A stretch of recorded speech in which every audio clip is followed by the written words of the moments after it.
It's good to see you today. It is March 8th. Our reading today comes from the book of Numbers. We're still in Numbers. Today we're looking in chapters 27 through 29. And to just take a bird's eye view of it to begin with, we begin with the daughters of, don't even ask me to pronounce that name. But we're going to come back to that because I want to read it. But we have an account of these daughters, and we'll come back. We'll read it here in a moment. But anyway, as the chapters go on, you have the Lord telling Moses that Joshua would succeed him and Moses would be gathered to his people as it is, and Joshua would be appointed, and he was to, along with Eleazar the priest, such things as that. Verse 19 and 20 talks about that. And, of course, Moses was not going to be allowed to go into the promised land himself because he did not hallow God, and I believe the account actually refers to that. Verse 14 refers to when Moses struck the rock instead of speaking to it as God commanded. There in verse 14. So anyway, Moses was going to pass away on that mountain. Other accounts, I believe, speak about the Lord was going to bury him, but that's still to come. Chapter 28, you get into the daily offerings, the offerings for various things. You have daily offerings, you have weekly offerings, you have monthly offerings, you have the offerings for the Passover, you have the offerings for the Feast of Weeks, and in chapter 29 it continues on, the offerings for the Feast of the Trumpets, and then the offerings for the Day of Atonements. A lot of these days, for example, you might look at the Feast of Trumpets, it's going to be on the 7th month, and then the Day of Atonement is going to be on the 10th day of the 7th month. So sort of like the Passover and the Feast of Unleavened Bread were at the same time. Some of these days in the feast would be right on top of one another as well. Then you have the offerings for the Feast of Booths or the Feast of Tabernacles, where they would be outside, such things as that. So anyway, that was our reading today, just as we looked at it briefly. So let's back up and to this account. Verse 1, Then came the daughters of Zelophehad, there I gave it a shot, the son of Hepher, the son of Gilead, son of Machir, the son of Manasseh, from the families of Manasseh, the son of Joseph. And these were the names of his daughters, Mahlah, Noah, Hoglah, all those daughters. Verse 2, They stood before Moses, before Eleazar the priest, and before the leaders and all the congregation, by the doorway of the tabernacle of meeting, saying, Our father died in the wilderness, but he was not in the company of those who gathered together against the Lord in company with Korah. But he died in his own sin, and he had no sons.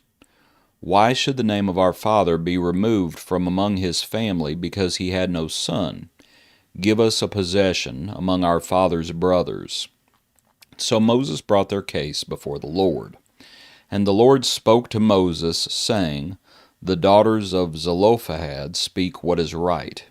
You shall surely give them a possession of inheritance among their father's brothers, and cause the inheritance of their father to pass to them. And you shall speak to the children of Israel, saying, If a man dies and has no son, and then what we have is we have the inheritance laws about different situations. If a man, as it goes through, if he dies, has no son, to his daughter; if he has no daughter, to his brothers; if he has no brothers, to his father's brother, and on and on and on. But you have the inheritance laws being given. But as these daughters come to Moses and they present their case, and Moses says, brings their case before the Lord, I thought it was a good place to see just what the Lord is like as we come to Him, through Jesus.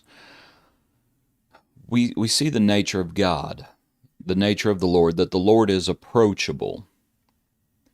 And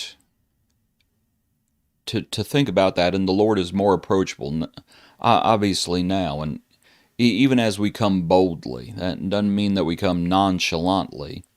Just because the Lord is approachable doesn't mean we better have a contrite heart, and we better be submissive, and we better be loving, and we better be better do all those things, but still the Lord is approachable, that we can come to the Father through Jesus. As these daughters, their case is going to be brought before God through Moses.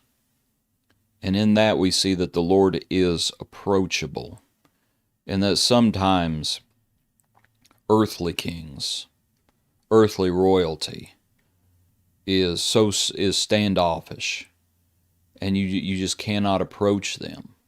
You cannot come to them. You cannot bring your case before them. They are above such things. And it's a wonderful thing that we can cast our cares upon the Lord, because the Lord cares for us. The Lord is approachable. The Lord is also reasonable. And as we read that account, do you see how the Lord is reasonable? They bring this case, and they say, our father died because of his own sins. He wasn't with Korah, but he did die in the wilderness, and he had no sons. The Lord is not crazy. The Lord is not illogical. Sometimes kings and rulers become so full of themselves that they become unreasonable. Well, the Lord is not unreasonable. Just the opposite. And the Lord is also righteous. He is approachable, he is reasonable, and he is righteous. As their case is brought before the Lord says, the daughters speak what is right. The Lord says, this is reasonable. What they're asking for is reasonable, and it is right. The Lord is reasonable, and he is righteous.